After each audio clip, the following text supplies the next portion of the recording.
A streak of blue.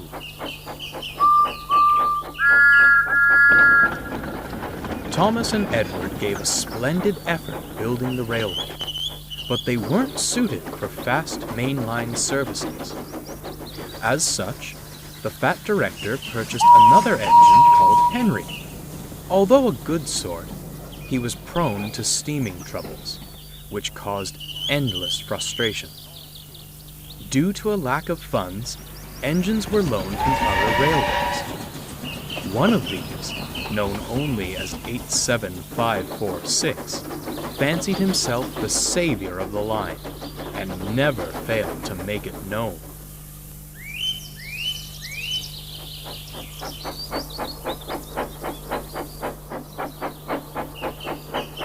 "Fret no longer," he declared, dragging Henry and his train into the big station, "for I have restored order to our timetable once more."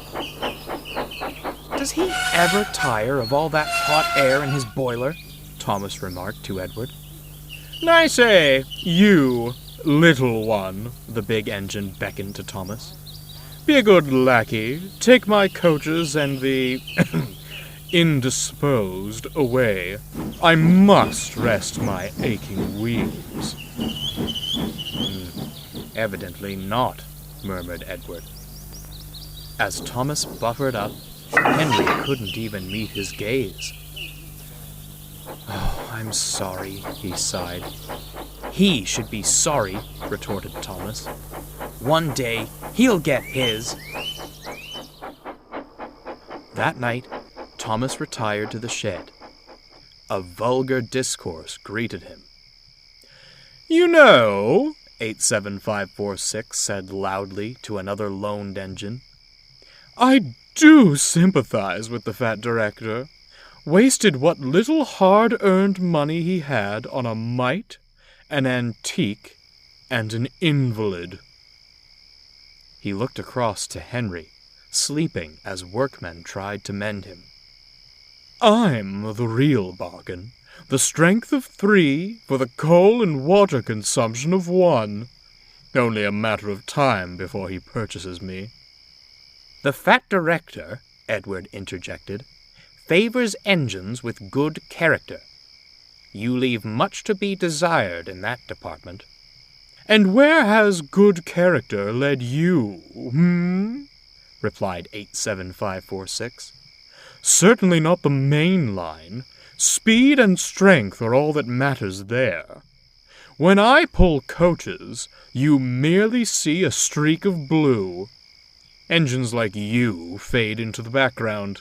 I'd like to see you do my work without falling to pieces." He turned back to the other engine. "Now, a more pressing matter. When I am purchased, what do you suppose my proper name should be? I fancy something regal. Lord Frederick Regaby has a certain charm to it. No?" Thomas was about to retort, but Edward gave him a look. "Save your steam," he muttered. "It's no use arguing with him." They stared at the loaned engine with contempt.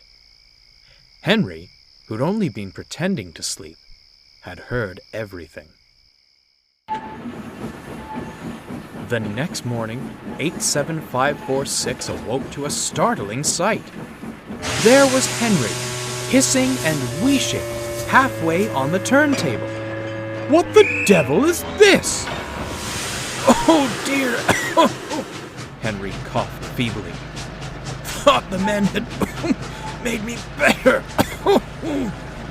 "Well, get better and out of my way this instant. My admiring passengers are waiting. I demand extrication at once."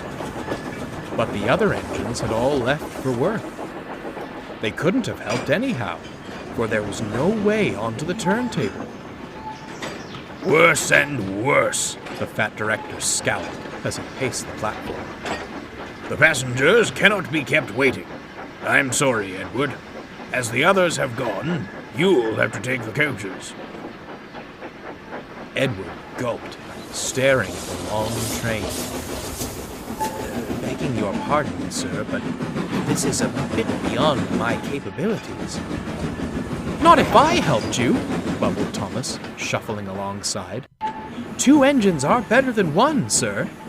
Besides, the others can manage their own shunting for a while." The fat director considered. Very well, He said at last. off you go. Do your best. Take care. The engines backed excitedly onto the train. The passengers marveled at the strange combination, but were thankful to have any train at all. Finally, the guard's whistle blew. Come on, called Thomas. Steady now, advised Edward.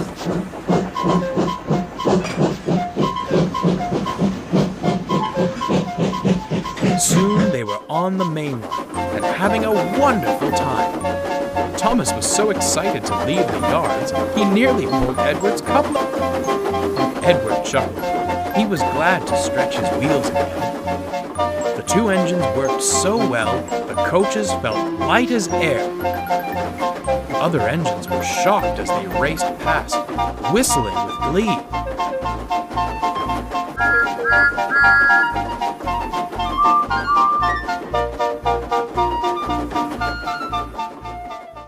Later, they returned to the big station, exhausted but triumphant. Henry and 87546 stood at the platform. Well, smiled Henry. Our streak of blue has returned, and in one piece, no less. 87546 scowled as the happy passengers swarmed out of the coaches. What splendid little engines you are! Your director must be proud of you. He's very happy with his purchases indeed, chuckled Thomas. No, ha ha, fumed 87546 as he puffed away. You were only allowed out of the yard because clanky old Edward couldn't manage alone. Enjoy your brief moment in the limelight. It's already fading. If I didn't know any better, smirked Thomas, I'd say he didn't like shunting his own train. He chortled off to the water column, but Edward stayed behind. Are you all right, Henry? What on earth happened this morning? Oh, the usual steaming troubles. You know how it is. Miraculously, he winked, the problems seemed to vanish after you'd gone. You didn't! Edward gasped. Now, Edward, Henry grinned, do you really think I'd do such a thing? And without another word, Henry steamed